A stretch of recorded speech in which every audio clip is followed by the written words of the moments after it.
gets what we're talking about? Okay, you're here for 40 years. I'm not worried about you. 30. I'm sorry. Didn't mean that. No, I'm saying it's for. I just want to make sure about everyone around the table.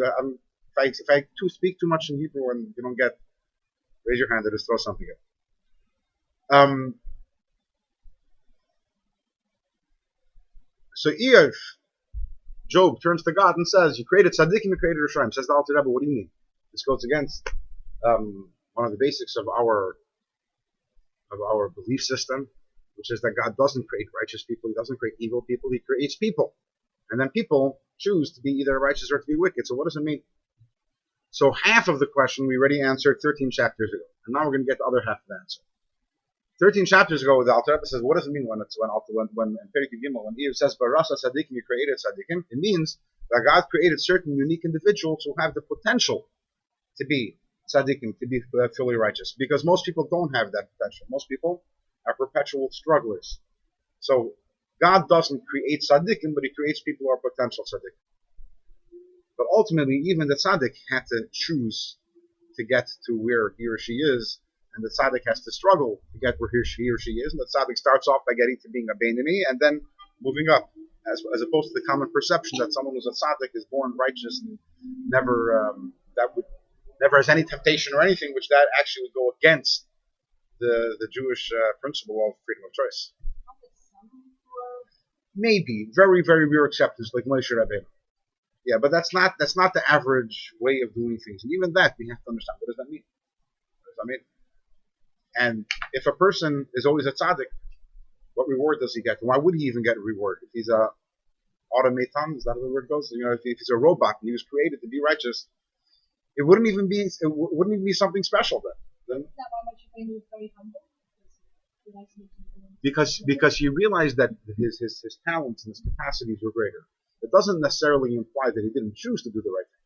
But if you have two people, okay, Joe the shoemaker and Moshe Rabbeinu, both of them who choose to do the right thing, Moshe, by choosing to do the right thing, got to where he gets, and Joe the shoemaker, or the plumber, that's the more actually, gets only to this place. So Moshe wasn't arrogant because he knew that where he got to, yeah, but ultimately, everyone has to have free choice, otherwise their service really isn't of value.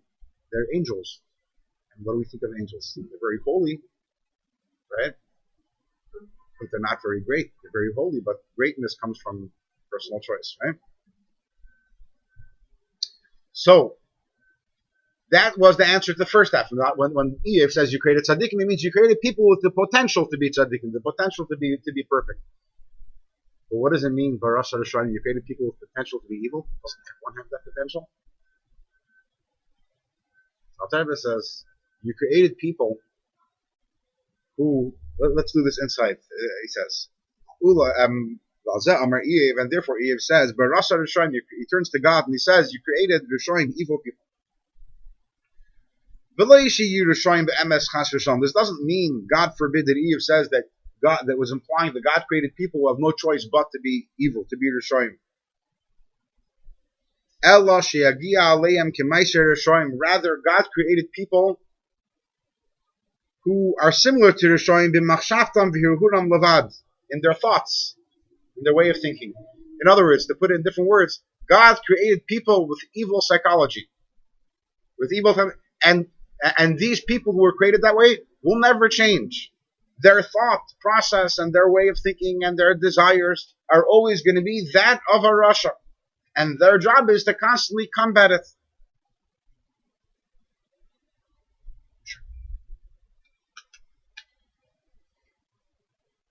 But these people will constantly battle to try to remove these thoughts and these ways of thinking, and thereby suppress the Seter Acharav. But they will never be able to completely eradicate the evil within them. This is something which is only done by tzaddik. Sorry? That's me. But you were all created like nicer and shiny. You say evil Sorry? Evil psychology sounds really we all have, we've been through this before. But evil was really What do you? How do you define human? Now, I'm looking at So you're defined. So therefore, the tzaddik just left the realm of human. No. This is however you define it is fine. I asked how you define it. I didn't ask for ultimate definition. If you define human as evil tendency, so you're defining a human as a rasha. No, I'm not. A rasha or a Bainini, in other words, someone who is struggling with unhealthy, the word evil is out there, and that's associated with Satan and Christianity. Okay. Well, in Hebrew it's called a ra, but in English, again, today you have to be very politically sensitive. Okay, so we won't use the word evil, we can't use the word sins. You have to use words the mistakes and indiscretions, and but it doesn't change. There is harmful and negative, anti-holy, destructive. To do something malicious. We're not. We're just impulsive, want an easy life. We're selfish. Okay, let me get a little blunt over here. There's a story told by Chassidim, whether it's true or not, I don't know. It's a legend that there was once a chassid who he was talking to him. Misnagid was a big Talmud Chacham, but an arrogant person, and the chassid called him in Yiddish a schwanz, which is not a very nice word in Yiddish. It's tail, whatever it is. And this guy was so offended. He'd never been called such a name in his life before. And he's a Talmud Chacham, whatever. He went running to the Tzemach Tzedek and complained about this. To which the Tzemach Tzedek responded, whether, okay, again, this is a legend, I just want to make it clear. It says,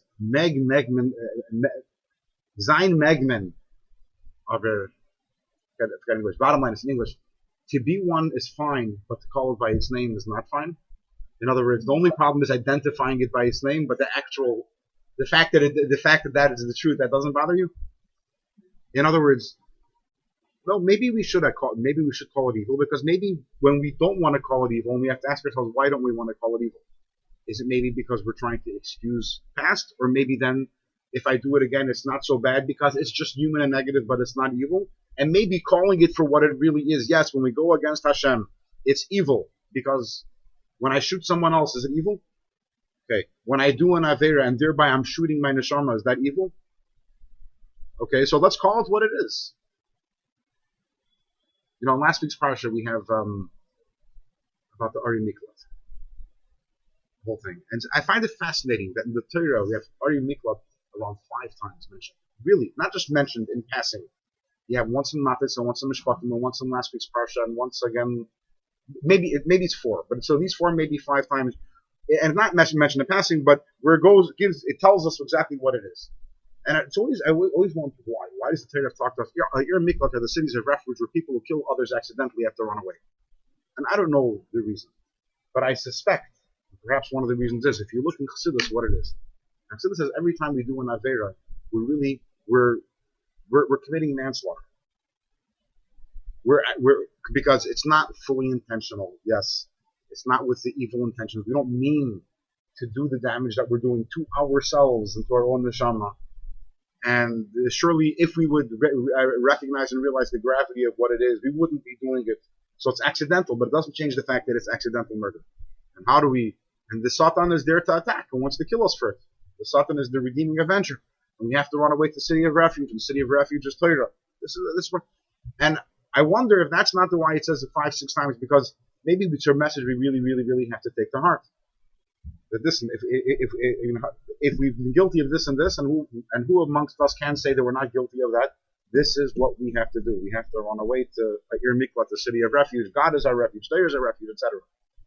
But and sometimes the easiest way to deal with something and most effective way is by actually identifying it properly. Okay, and we are now going to move into where 5 lines in the bottom of page Lamed Aleph in the Hebrew, and these are definitely from my favorite lines in the whole of Tanya. Ushnein minei nachas ruach lefanav yisbarach l'mayla. Hashem